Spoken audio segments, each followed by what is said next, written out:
everyone, welcome back to online learning of 11 business studies. My name is Pooja and for today's tutorial I will be explaining and dealing with cooperative societies as a form of business organization.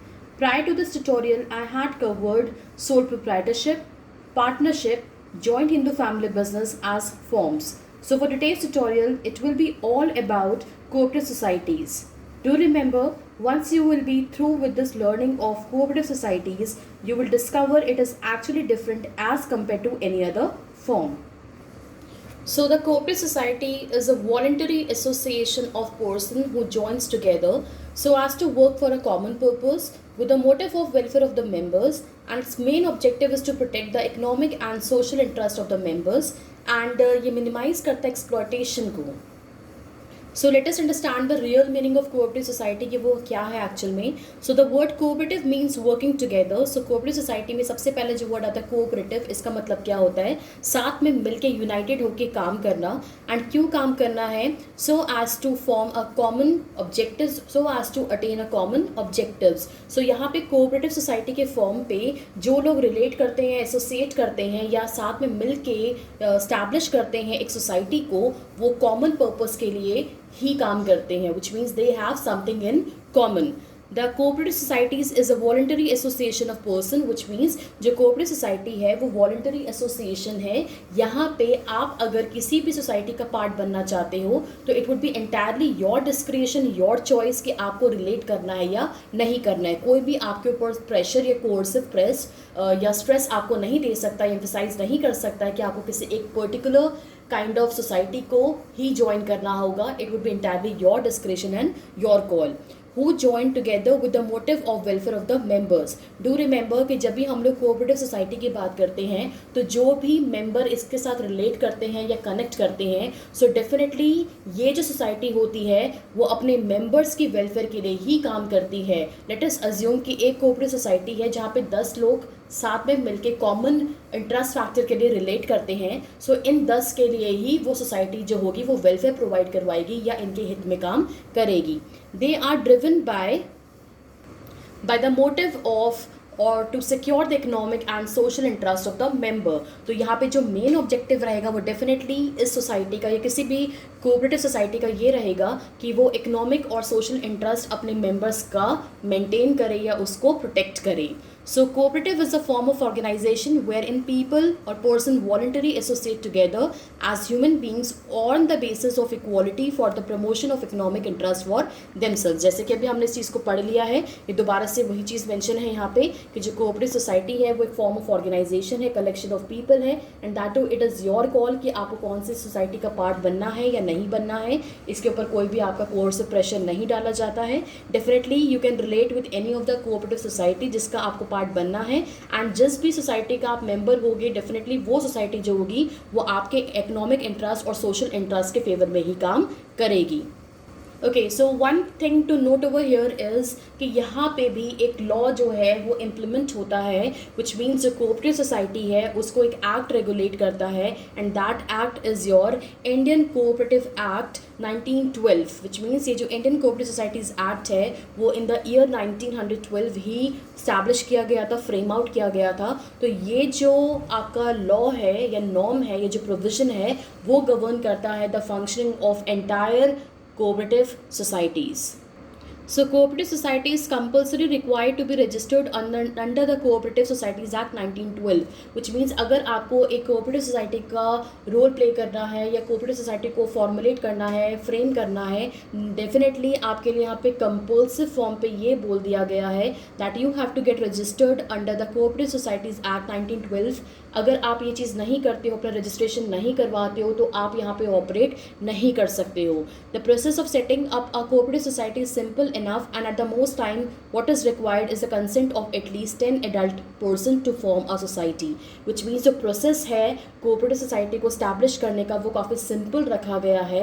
at the same time यहाँ पे सबसे important चीज़ जो require होगी एक society को create करने के लिए that would be the consent of 10 adult member. कम से कम हमें यहाँ पे 10 एडल्ट मेंबर की रिक्वायरमेंट होगी, विच मीन्स उनकी एज 18 ईयर्स ऑफ अबव होनी चाहिए एंड उनका रजामंदी, उनकी कंसेंट होगी तो ही आप ये सोसाइटी को फॉर्म कर सकते हो.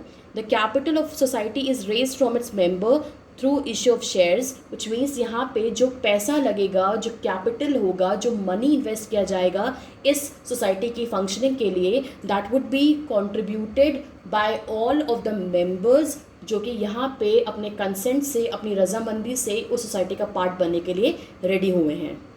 तो अब हम लोग फीचर्स पढ़ेंगे कोऑपरेटिव सोसाइटी का। सबसे पहले voluntary membership. Do remember voluntary का मतलब क्या होता है, आप अपनी विलिंगनेस से कोई चीज़ को एक्सेप्ट करते हो या किसी चीज़ की मेंबरशिप को होल्ड करते हो। सो एज हमने पहले भी डिस्कस किया है कि if really want to be the member of any of the cooperative society, then definitely आपको यहाँ पे ये राइट दिया गया है that you're free to join, you're free to go away, walk away, अगर आपको कंटिन्यू नहीं करना है। बट इसके साथ you have to remember that any person who is above 18 years and has a common interest can become a member. अगर आपकी as 18 years of above है तो ही आप किसी कोऑपरेटिव सोसाइटी का मेंबर बन सकते हो या मेंबरशिप होल्ड कर सकते हो।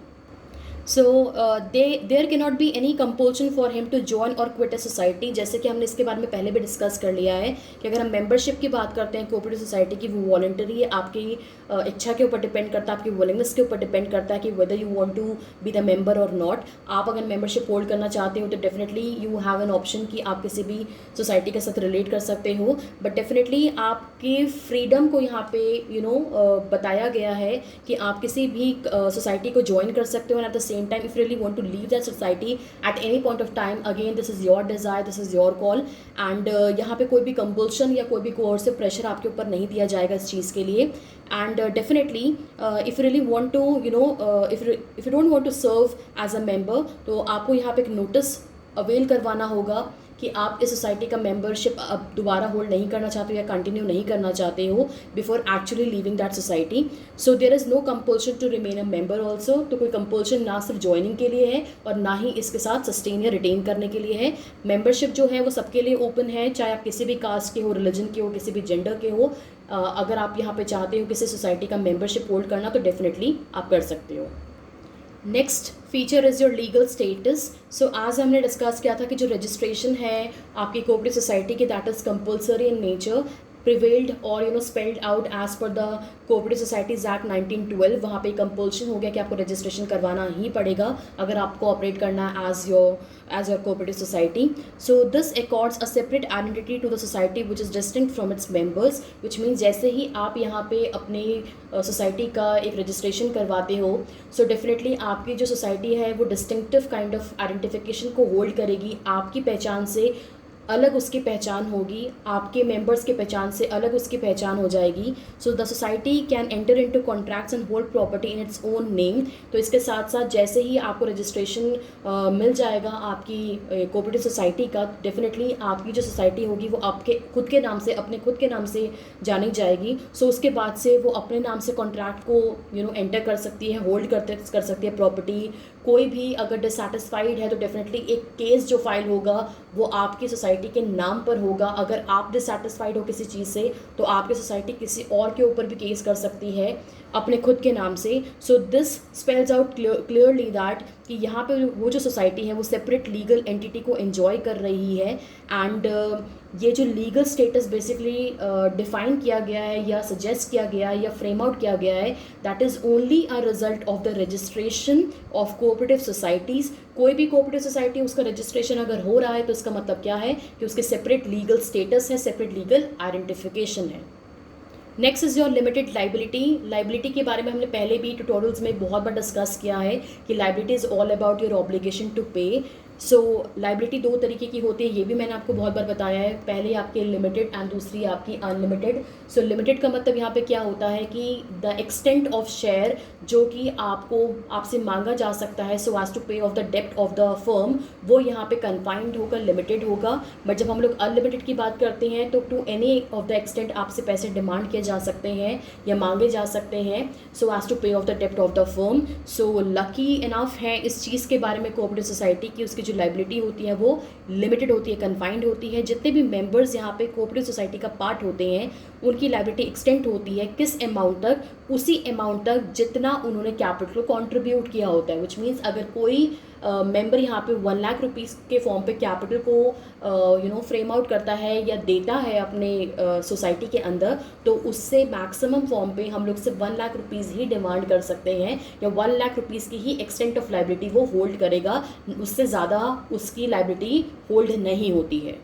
सो by mean of this limited liability ये डिफाइन होता है यहाँ पे कि जो मैक्सिमम रिस्क होता है एक मेंबर के ऊपर वो पहले से उसको क्लियर होता है। So definitely the person can make relative kind of provision for the same. Next we have as the feature control. So इसको रिलेट करते हैं। In a cooperative society the power to take decisions lies in the hand of an elected managing committee. So जब हम लोग cooperative society की decision making के बारे में बात करते हैं, कंट्रोल के बारे में बात करते हैं, तो वो इट इज़ समवॉट जो कि लाई करता है in the hand of the committee.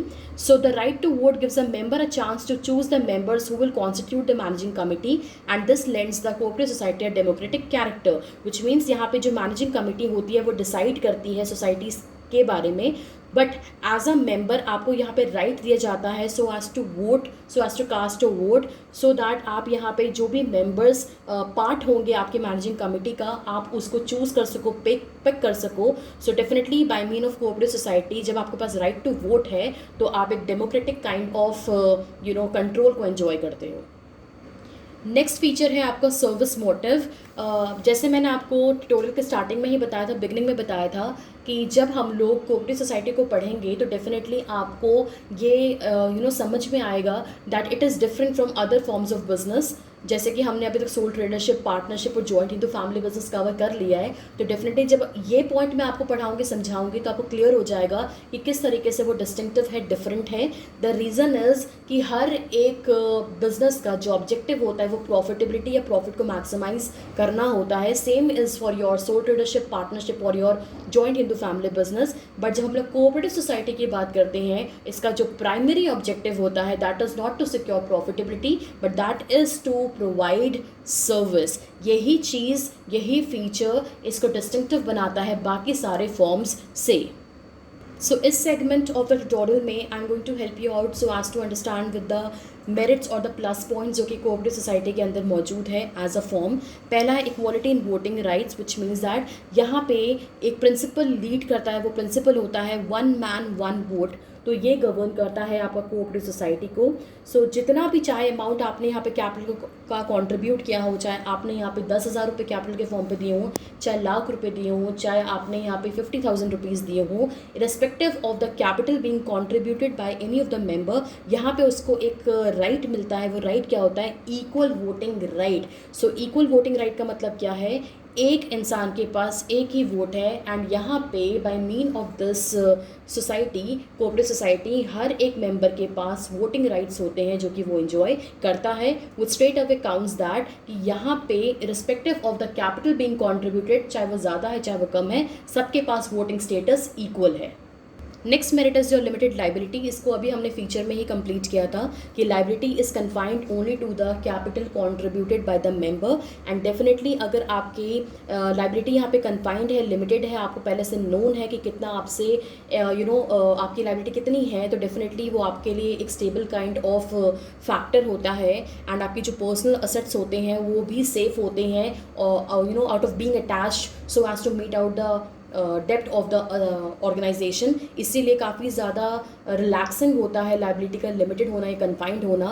And definitely यहाँ पे जो कोऑपरेटिव सोसाइटी है वो इस चीज़ को एंजॉय कर रही है। सो आज हमने पहले समझा था कि जो आपका लीगल स्टेटस है वो एंजॉय करता है आपका cooperative society because it is a result of your registration, जो कि कंपनी जो आपकी कोऑपरेटिव सोसाइटीज़ एक्ट 1912 के अकॉर्डिंगली आपको बोला गया है to do it in the compulsive manner, जिसकी वजह से आपको स्टेबल एग्जिस्टेंस एंजॉय करने का मौका मिलता है। स्टेबल एग्जिस्टेंस का मतलब क्या है? ये जो कोऑपरेटिव सोसाइटी है ये किसी के मेंबर के आने से या जाने से इतना अफेक्टेड नहीं होती है। सो स्टेबल एग्जिस्टेंस आपको फॉर श्योर मिलता है। आप यहाँ पे मेंबरशिप के चेंज होने की वजह से इतना अफेक्टेड नहीं होते हो। आपके जो ऑपरेशंस हैं, आपकी जो एक्टिविटीज़ हैं, जो फंक्शनिंग फंक्शनिंग है वो अफेक्टेड नहीं होती है किसी के मेंबर्स के बैंकरप्ट होने से, मतलब कि उसके पैसे अगर सारे ख़त्म हो गए बैंक में, वो इंसॉल्वेंट हो गया है या उसकी डेथ हो गई है या वो अभी फिजिकल कंडीशन में नहीं है या मेंटल कंडीशन में नहीं है so as to operate, so out of that also जो कॉन्टिन्यूटी फैक्टर होगा कोऑपरेटिव सोसाइटी का वो हैम्पर नहीं होने वाला है. Next we have as the benefit economy in operation. So economy in operation is all about कि जो आप एक्सटेंट ऑफ ऑपरेशन करते हो वो काफ़ी ज़्यादा रिलायबल होता है, काफ़ी ज़्यादा सही तरीके से, सिस्टमैटिक तरीके से आप करते हो. बिकॉज यहाँ पे जो भी मेंबर्स होते हैं वो जनरली क्या ऑफ़र करते हैं, वो एक सर्विस ऑफ़र करते हैं सोसाइटी को. बिकॉज इनका जो प्राइमरी ऑब्जेक्टिव होता है that is to serve the society, और सोसाइटी का पार्ट वो जो मेंबर्स हैं जो कि रिलेट कर रहे हैं as a membership of the society, उनके सर्विसेज के लिए काम करता है ये आपका सोसाइटी. सो इनका जो फोकस होता है वो अलग अलग तरीके से हो सकता है कि यहाँ पे जो भी ऐसा कनेक्शन जो कि आपके लिए प्रॉब्लमेटिक हो सकता है या आपके लिए ट्रबल शूटर हो सकता है या कहीं ना कहीं आपकी फंक्शनिंग को हैम्पर कर सकता है, चाहे वो मिडिल मैन का इन्वॉल्व होना हो पॉइंट ऑफ प्रोडक्शन से पॉइंट ऑफ कंजप्शन तक सामान पहुंचा के. एंड जितने मिडिल मैन ऐड होते हैं उतना ही ज़्यादा आपका जो सेलिंग प्राइस है वो बढ़ता चला जाता है. जो सेलिंग प्राइस बढ़ेगा वो डेफिनेटली एक बर्डन होता है कस्टमर के शोल्डर पे. तो ये जो सोसाइटीज़ होती हैं ये ऐसे ही मिडिल मैन को एलिमिनेट करने के बारे में सोचती हैं सो दैट जो ओवरऑल कॉस्ट फैक्टर है वो रिड्यूस हो सके एंड जो कस्टमर्स हैं वो डेफिनेटली अपने एक रिलायबल प्राइस पे या स्टैंडर्ड प्राइस पे गुड्स को खरीद सकें. और इस तरीके से जो आपका लेवल ऑफ ऑपरेशन है वो काफ़ी ज़्यादा रिलायबल हो जाता है. सो ये जो सोसाइटीज़ होती हैं वो सिस्टमैटिक अप्रोच को फॉलो करके इन्हीं ट्रबल शूटर्स को, इन्हीं ट्रबल एलिमेंट्स को रिमूव करने का काम करती हैं. Next we have support from government. Do remember कि कोऑपरेटिव सोसाइटी का जो सबसे अच्छा फ़ायदा या सबसे बड़ा बेनिफिट होता है दैट इज़ द सपोर्ट जो कि वो सिक्योर करता है from the government. Because government का काम होता है सर्विस मोटिव को सिक्योर करना. सेम इज़ द टास्क और ऑब्जेक्टिव जो कि आपका कोऑपरेटिव सोसाइटी काम करता है जिस फेवर में. तो as they have something in common, this is the factor जिसके वजह से जो गवर्नमेंट है वो काफ़ी ज़्यादा सपोर्ट करती है किसी भी कोऑपरेटिव सोसाइटी को. एंड किस तरीके का सपोर्ट मिलता है उसके बारे में जान लेते हैं. सबसे पहला क्या है आपका फॉर्म ऑफ लो टैक्सेस. जो भी यहाँ पे टैक्सेस को पे करना होता है कोऑपरेटिव सोसाइटी को, जो वो इनकम जनरेट करता है out of the society, definitely उसमें से जो टैक्सेस को पे करने की बात होती है वो टैक्स स्ट्रक्चर या टैक्स रेट जो होता है वो सब्सिडाइज्ड होता है, कम होता है या लो होता है, सो दैट इनका जो ऑब्जेक्टिव है सर्विस मोटिव वो हैम्पर ना हो. एंड इस तरीके से गवर्नमेंट इनको हेल्प आउट करती है बाय गिविंग देम सब्सिडीज और the reduce tax rate to be offered. And इसके साथ साथ जब भी उनको पैसों की रिक्वायरमेंट होती है, लोन्स की रिक्वायरमेंट होती है so as to operate in functioning, definitely वो क्या करते हैं, वो इंटरेस्ट रेट्स को जो रिसीव करते हैं वो गवर्नमेंट यहाँ पे सब्सिडाइज कर देती है, रिलैक्सिंग कर देती है, जिसकी वजह से ये जो सपोर्ट है वो बहुत बड़ा सपोर्ट साबित होता है एक सोसाइटी के लिए, कोऑपरेटिव सोसाइटी के लिए from the government side. Next we have ease of formation which means that form करना किसी भी कोऑपरेटिव सोसाइटी को काफ़ी ज़्यादा ईजी है. द रीज़न यहाँ पे गिवन है दैट कि मिनिमम सिर्फ 10 मेंबर्स की रिक्वायरमेंट है बट डेफिनेटली 10 एडल्ट मेंबर्स की रिक्वायरमेंट होगी. एडल्ट मेंबर का मतलब है जिसकी एज 18 ईयर्स ऑफ एज के अबव होगी. एंड सो इसके साथ रजिस्ट्रेशन भी कंपल्सिव है. बट जो रजिस्ट्रेशन का जो प्रोसीजर है, जो तरीका है, that is again very convenient. वो लीगल फॉर्मेलिटीज़ को इन्वॉल्व तो करता है बट काफ़ी simple kind of legal formalities होती हैं. एंड दैट टू ये जो फॉर्मेलिटीज़ हैं this is govern by the provision of your cooperative societies act 1912. इसका मतलब क्या है कि इस प्रोविजन को definitely you have to carry out. आप इसको अवॉइड नहीं कर सकते हो बट अवॉइड हमें करना ही नहीं है. द रीज़न ये लीगल फॉर्मेलिटी है तो ऑफकोर्स आपको फुलफ़िल करना कंपल्सिव हो जाता है. So as you know every coin has two sides. हमने पॉजिटिव्स को पढ़ लिया तो डेफिनेटली हमें रिलेट करना है with the limitations of cooperative societies. तो सबसे पहला जो लिमिटेशन है या जो नेगेटिव एस्पेक्ट है that is your limited resources. So resources की बात का मतलब क्या होता है, फंड्स के बारे में बात हो रही है, कैपिटल कॉन्ट्रीब्यूशन के बारे में बात हो रही है. डेफिनेटली वो काफ़ी कन्फाइंड है, कम है. बिकॉज़ यहाँ पे जो भी आपके ऐसे मेंबर्स होते हैं जो कि उतने ज़्यादा फिनेंशियली स्ट्रॉन्ग नहीं होते हैं या बेसिकली उतने ज़्यादा साउंड नहीं होते इन टर्म्स ऑफ फाइनेंस, तो यहाँ पे काफ़ी ज़्यादा कम रिसोर्स इकट्ठा होता है. और ये एक फैक्टर है कि इन्वेस्टमेंट कम होने की वजह से काफ़ी ज़्यादा कन्फाइंड ऑपरेशंस को ये लोग एक्सपीरियंस करते हैं।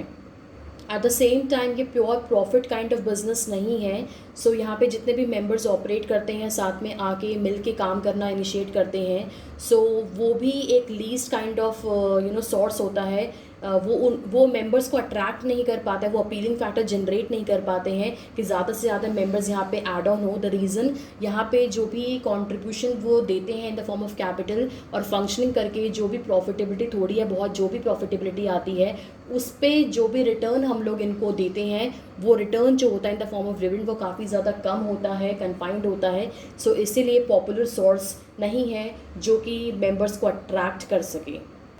Next is inefficiency in management, which means जो मैनेजमेंट करने की एबिलिटीज़ हैं, ये जो स्किल्स हैं वो भी प्रॉपर नहीं होती हैं। बिकॉज जो भी कोऑपरेटिव सोसाइटीज़ का पार्ट होता है, जो मेंबर होते हैं या जो भी आपकी मैनेजिंग कमेटी होती हैं, ये लोग काम करते हैं, डिसीजंस लेते हैं, जो भी उनको आता है काम करना, जिस भी तरीके से आता है वो उस तरीके से अपने काम को कंप्लीट करने के एफर्ट करते हैं। And at the same time जैसे कि हमने पढ़ा था कि रिसोर्सेज की कमी है इनके पास, उतने अप्रोप्रिएट फंड्स की एक्यूमुलेशन नहीं हो पाती है। So because of this reason जो सोसाइटीज़ हैं वो यहाँ पे ज़्यादा से ज़्यादा अच्छे या एक्सपर्ट एम्प्लॉयज़ को या मैनेजर्स को हायर नहीं कर पाती हैं या अवेल नहीं कर पाती हैं। बिकॉज जितने भी हाई स्किल्ड जो आपके मैनेजर्स होंगे वो डेफिनेटली हाई सैलरीज डिमांड करते हैं, तो वो हाई सैलरीज को पे करने की जो कैपेबिलिटी है वो उतनी स्ट्रॉन्ग नहीं होती है, जिसकी वजह से जो भी यहाँ पे मेंबर्स होते हैं या जो भी मैनेजिंग कमेटी के मेंबर्स होते हैं वो आपस में मिलके चीज़ों को सॉर्ट आउट करते हैं और मैनेज करने के एफर्ट करते हैं। Next we have lack of secrecy. So secrecy का मतलब क्या है, जो कॉन्फिडेंशियल इन्फॉर्मेशन या जो फंक्शनिंग करने का तरीका या whatever you are performing in cooperative society, उसको आप इंटैक्ट नहीं रख सकते, उसको कॉन्फिडेंशियल नहीं रख सकते हो। द रीज़न यहाँ पे गिवन है, as a result of open discussions in the meeting of members as well as disclosure of obligation as per societies act, it is difficult to maintain secrecy about operations of cooperative society.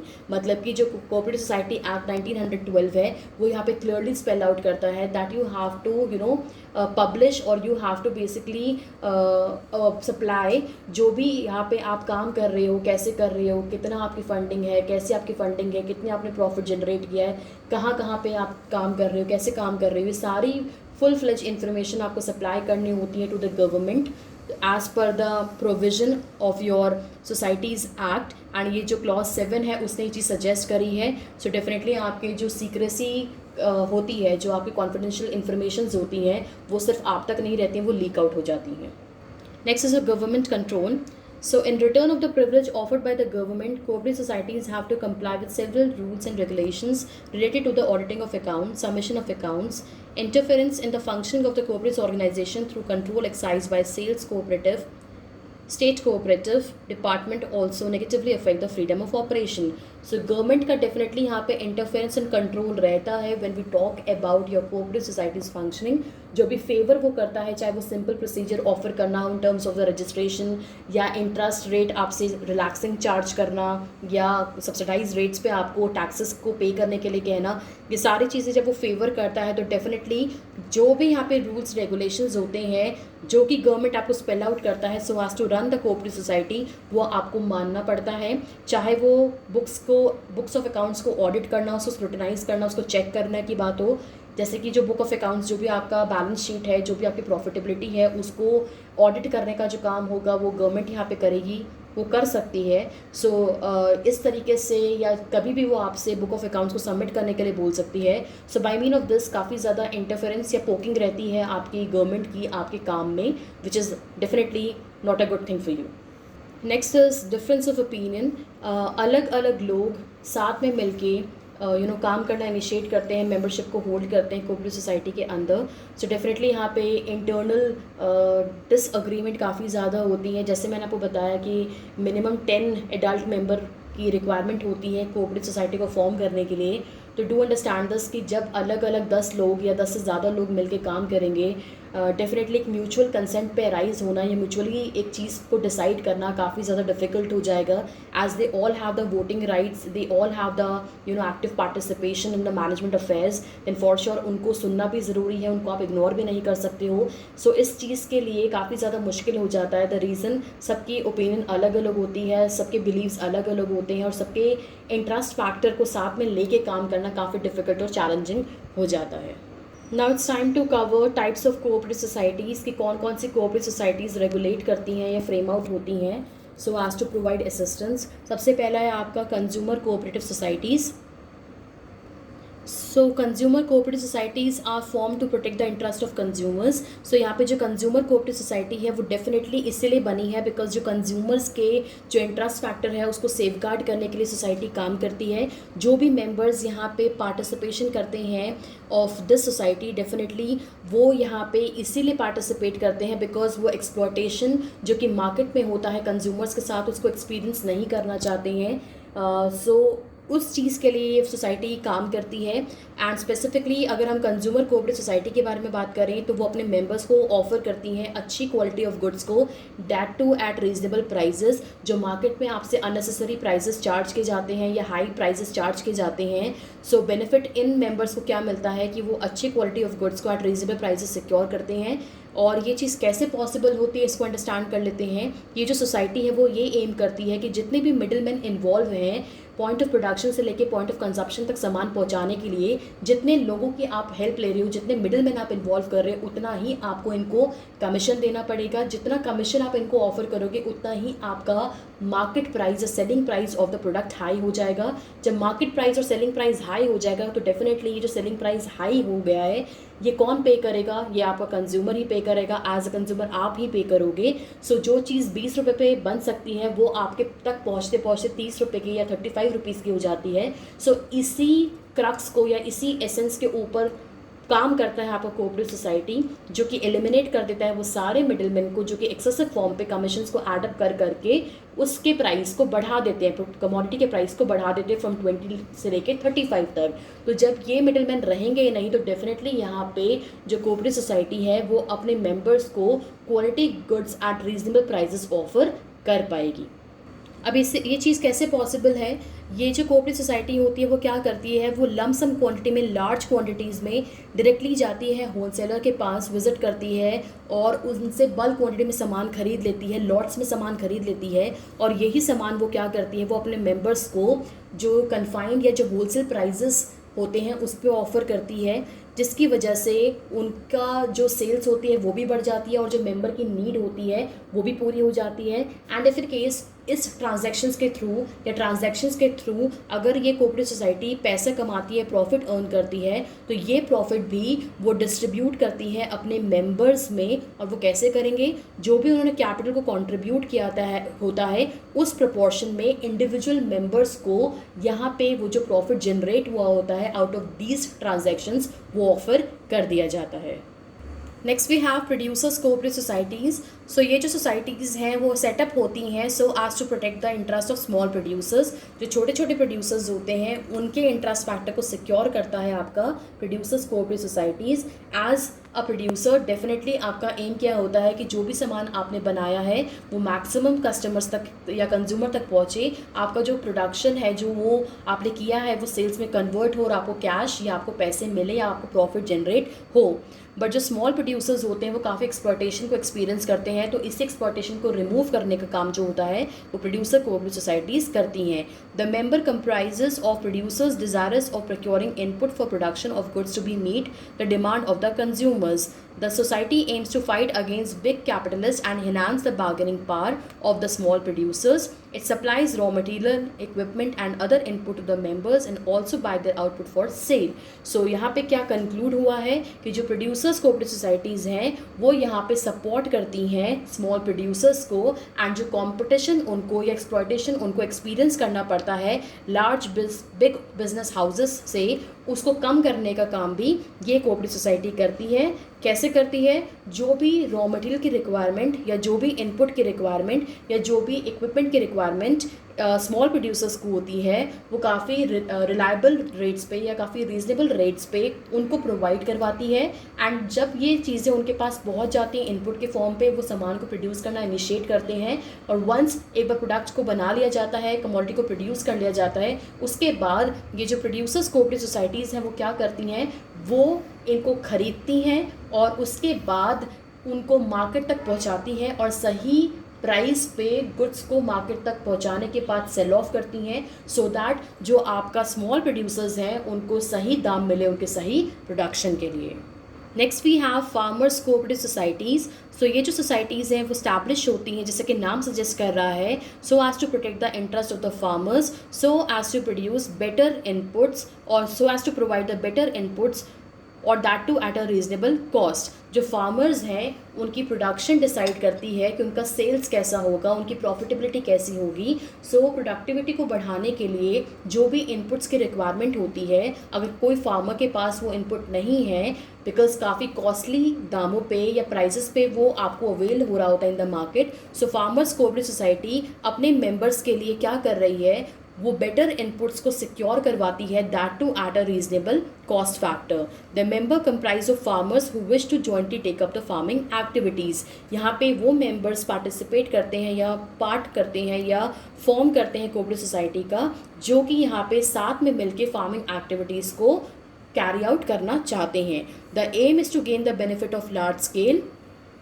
Farming and increase the productivity, which means that जितने भी members होंगे farmers cooperative society के, वो साथ में मिलके काम करेंगे, सो दैट यहाँ पे प्रोडक्शन लॉट जो होगा वो ज़्यादा हो सके, प्रोडक्शन ज़्यादा आ सके as compare to an individual farmer. So ये जो सोसाइटी होगी वो बेटर क्वालिटी ऑफ सीड्स को, फर्टिलाइजर्स को, मशीनरी को और अदर मॉडर्न टेक्निक्स को प्रोवाइड करवाती हैं, सो दैट बेटर कल्टिवेशन हो सके किसी भी क्रॉप का या प्रोडक्शन का। एंड ये जो चीज़ है वो ना सिर्फ हेल्प करती है प्रोडक्शन को बेटर करने के लिए, but at the same time जो प्रॉब्लम यहाँ पे एसोसिएट करता है या रिलेट करता है फार्मर्स या कोई भी any other farmer because of the complications जो कि वो एक्सपीरियंस कर सकता है फार्मिंग करते वक्त, उसको रिजॉल्व करने का काम भी ये सोसाइटी आपके लिए एज अ मेंबर करवाएगी। Next we have credit cooperative societies. So credit cooperative societies जो हैं वो स्टैब्लिश इसीलिए हुई हैं क्योंकि वो प्रोवाइड करवाती हैं easy credit on reasonable terms to the members, which means जो नाम है क्रेडिट वो सजेस्ट कर रहा है कि आपको जब भी फंडिंग की रिक्वायरमेंट होगी तो आप फंडिंग के लिए क्या करते हो, आप लोन्स के लिए अप्लाई करते हो। लोन्स जो है वो आपको इंटरेस्ट रेट पे मिलता है, आपको इंटरेस्ट पे करना होता है लोन्स के ऊपर जो आपने लिया होता है।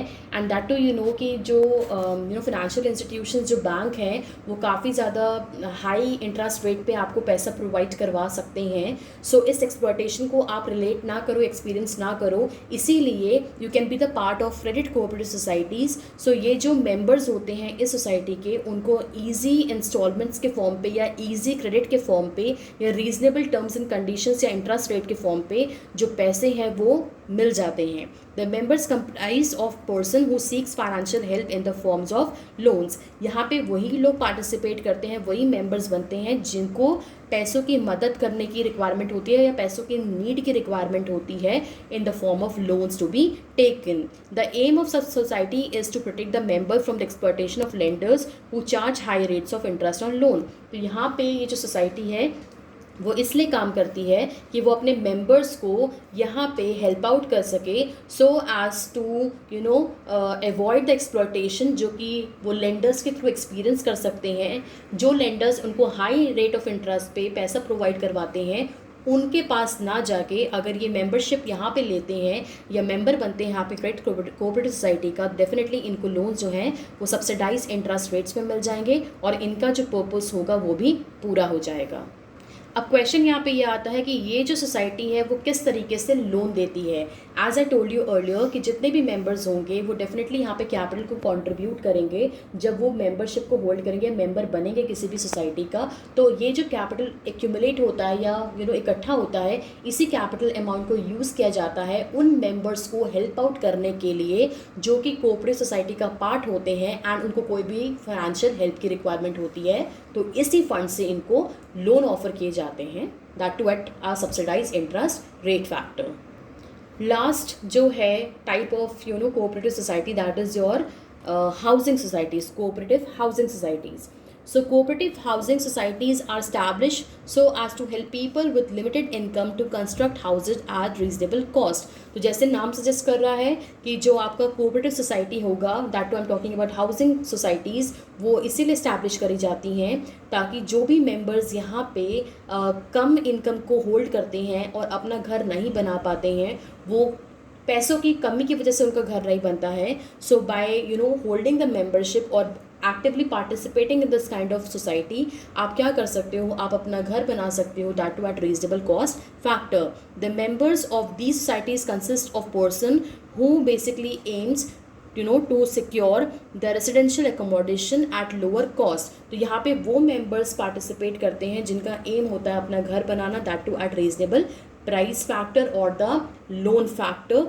क्योंकि अगर आप कहीं से भी पैसा बोरो करोगे तो डेफिनेटली इंटरेस्ट रेट जो आपको चार्ज किया जाएगा वो काफ़ी ज़्यादा हाई हो सकता है. तो इसी चीज़ को अवॉइड करता है या एक्सक्लूड करता है या रिमूव करता है आपका कोऑपरेटिव हाउसिंग सोसाइटीज़, जो कि अपने मेंबर्स को रीजनेबल इंटरेस्ट रेट पे पैसे प्रोवाइड करवाते हैं सो दैट वो अपना घर क्रिएट कर सके और कंस्ट्रक्ट कर सकें. जो भी पैसा आपने लिया होगा as a member of the cooperative housing societies, उसको आप इजी इंस्टॉलमेंट्स में भी पे ऑफ कर सकते हो. So this was all about your cooperative societies. So point to be noted over here is कि जो आपकी cooperative societies हैं वो अगर अभी हमने sole tradership, पार्टनरशिप और joint Hindu family business as cover कर लिया प्रीवियस ट्यूटोरियल में.